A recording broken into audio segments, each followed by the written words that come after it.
दोस्तों, इसमें हमारा उत्तराखंड जिसको देवभूमि के साथ साथ क्रांतिकारी भूमि और इसमें स्वतंत्रता सेनानी भूमि के रूप में जाना जाता है। यहाँ पर चंद्र सिंह गढ़वाली जी हो, बद्रीदत्त पांडे जी हो, गोविंद बल्लभ पंत जी हो और सुखदेव सुमन जी हो। और उत्तराखंड के इतिहास में ऐसी महिला, जब ब्रिटिश हुकूमत यहाँ पे पूरे पुरजोर उनका शासन प्रशासन चल रहा था, उन्होंने उनका प्रतिशोध किया। उनका नाम विष्णु देवी शाह जी, जिन्होंने सबसे पहले जेल जाने का काम किया दोस्तों। और हरिदत्त भट्ट जी, ये तमाम सभी ऐसे गणमान्य हमारे यहाँ उत्तराखंड की देवभूमि से हुए हैं, जिन्होंने अपनी स्वतंत्रता सेनानी में अपना योगदान का लोहा मनवाने का काम किया है दोस्तों। आज का भारत राखी विश्व में अपनी पहचान बनाने वाला है दोस्तों। लेकिन यह भी याद रखना जरूरी है कि आजादी का असली अर्थ सिर्फ अंग्रेजों से मुक्ति नहीं, बल्कि गरीबी, अशिक्षा, भ्रष्टाचार और सामाजिक बुराइयों से भी मुक्ति है। साथियों, हमारे सामने आज कई चुनौतियां हैं। पर्यावरण संरक्षण हो सकता है, ये डिजिटल विकास हो सकता है, रोजगार के अवसर हो सकता है और समान शिक्षा का समान अधिकार और महिलाओं पुरुष के बीच में कोई भेदभाव ना हो। ऐसा कि हम इन सभी में तब सफल होंगे जब हम सब मिलकर देश की प्रगति में अपना योगदान दे रहे होंगे। साथियों, हम सभी प्रशिक्षु इस संस्थान में केवल पढ़ाई करने नहीं आए, बल्कि ऐसे शिक्षक बनने आए हैं जो आने वाली पीढ़ी को ज्ञान, संस्कार और राष्ट्र प्रेम की रोशनी देते रहेंगे। साथियों, आज जब हम इस प्रयोगों को सलामी दे रहे हैं, हमें यह संकल्प लेना चाहिए कि हम शिक्षा के माध्यम से देश को नई ऊंचाइयों पर पहुंचाएंगे।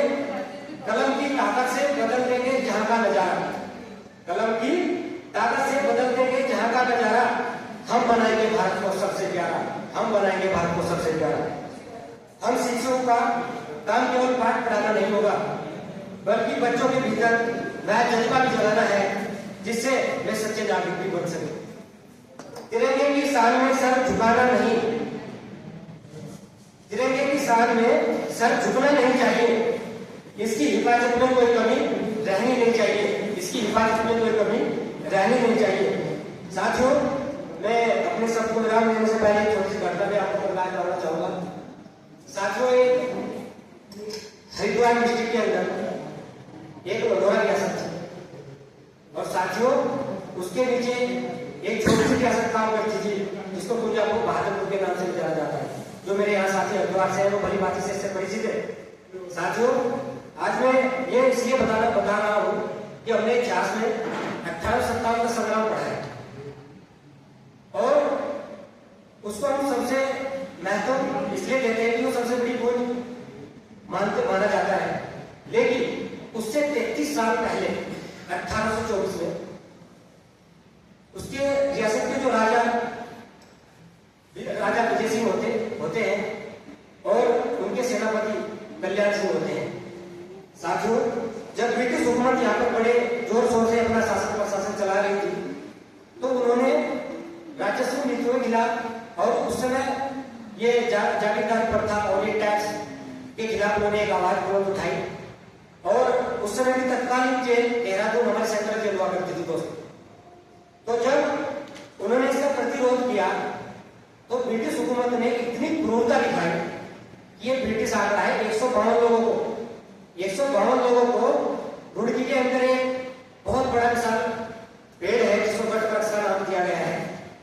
उस पर 152 लोगों को लाइन में खड़ा करके एक साथ, इतिहास के अंदर ये घटना शायद मैंने तो अपने इतिहास में नहीं पढ़ा, उनको एक साथ पेड़ पर उठा करके उनको फांसी पर लटकाया दोस्तों और 52 बने हुए को उस लाशों से भर दिया।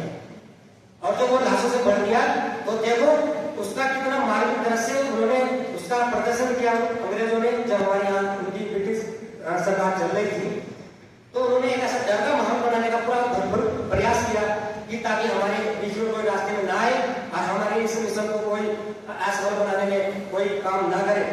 और जो राजा थे और उनके कल्याण सिंह जो उनके सेनापति थे, उस समय जो सेंट्रल जेल देहरादून में हुआ करती थी, उनको सर को कलम करके उनको गेट पे जेल के गेट के सामने रखने का उन्होंने काम किया था दोस्तों। ये घटना कई दशकों पहले पता चली जब इतिहासकारों ने ब्रिटिश लाइब्रेरी में जाकर वहां पे उन्होंने अध्ययन किया और पता चला कि उत्तराखंड में जब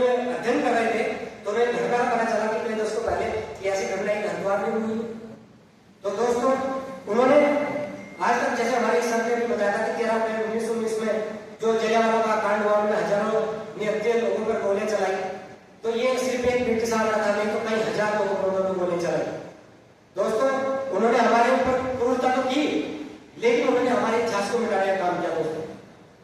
और जब भी उन्होंने इतनी क्रूरता दिखाई, तो कहीं ना कहीं हमारे क्रांतिकारियों को साहस को हम नमन करते हैं, लेकिन हम एक कल्पना मात्र कर सकते हैं कि कितने साहस रहा होगा उनमें, कि वे पीछे नहीं हटे।